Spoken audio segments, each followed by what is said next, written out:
Hello, this is Dr. Mike Brooks. I'm a licensed psychologist based out of Austin, Texas, and this is my ongoing series in which we look for truth and life satisfaction in a complicated world. Today's episode is on how to win arguments.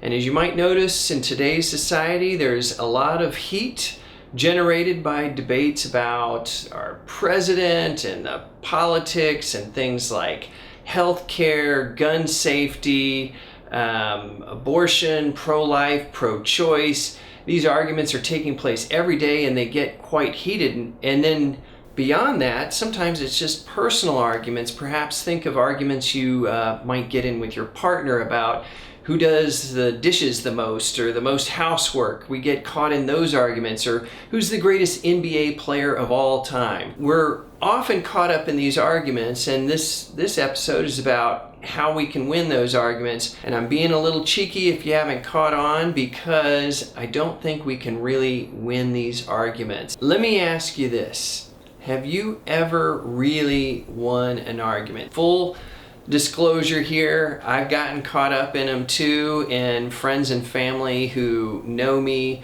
know that I have a long history of trying to be correct and argue about things. So I'm a recovering arguer, and so this presentation, this episode is sort of talking to myself too. But if we reflect on our own experiences of a debate we've had, maybe a family member or old friend that is on the other side of the aisle politically, and we might have clashed, have we ever really convinced them that they flip sides? Like after a compelling argument, they go, wow, you're right about healthcare. I mean, I'm for Obamacare now. I thought it was just like a bunch of junk, and now I've changed my mind.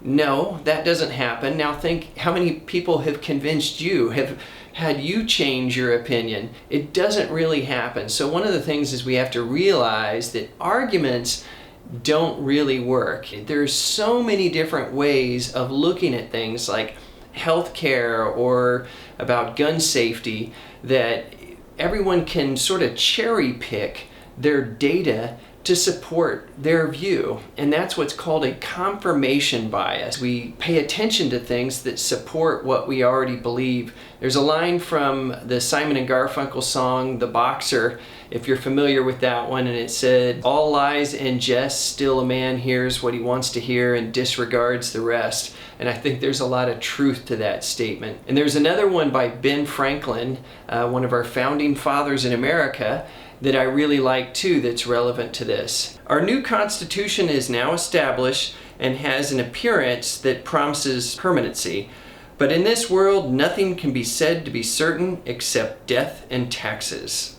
So the world is a very complicated case, and even when we're looking at scientific data, it's not rock solid. The only rock solid science we could say is mathematics. But when it comes to data collection and trying to find out what's true in this world, it's a little fuzzier, and people can tend to cherry pick what they want. So one of the things when we're arguing, we've got to look at what is the metric? What are we measuring? What are we saying there's a difference about? And this gets into the idea of opinion and values, because one person might say, well, this is the metric that counts most, and I might say, no, I think this metric counts the most. So then we're debating, well, which metric counts most? But at least if we realize that, we can say, oh, I see that you believe this is what counts most. I believe this is what counts most. Maybe that's where wires are crossing. That's where we're butting heads on this issue. When it comes to values and opinions, that's a whole different territory, and it's very difficult to shift someone's values and have them change those through a debate. There's a famous quote by former U.S. Senator Daniel Patrick Moynihan, and he says, everyone is entitled to his own opinions, but not his own facts. So that's really important, is if we're looking at data, we need to agree upon the data we're looking at and focus on that. But a lot of times what we have to realize is we're talking about values, we're talking about opinions, and it's hard to change someone's opinions and values. And what can happen, which is a weird thing in the social sciences, it's called the backfire effect.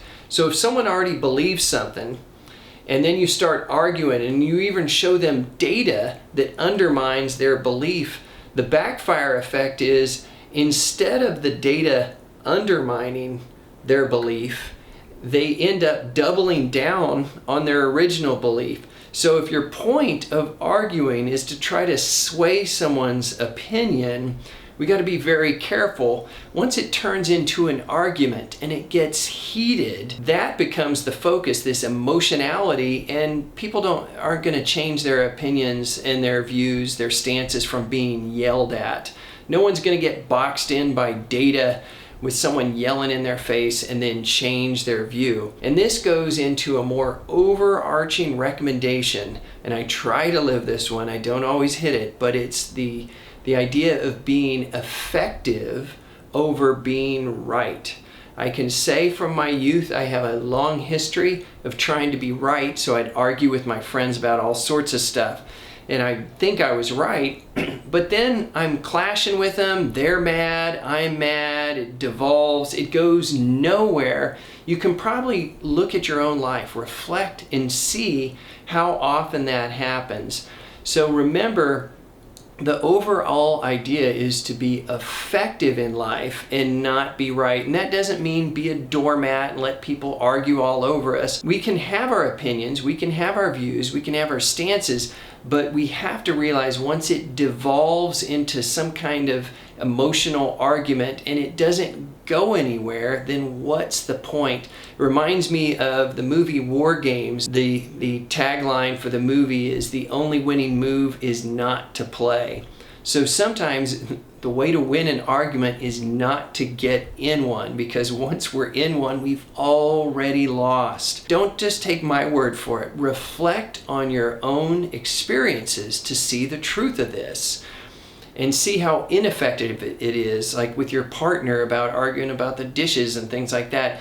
Once it devolves, then you're focusing on being right over being effective. So we want to be effective over being right.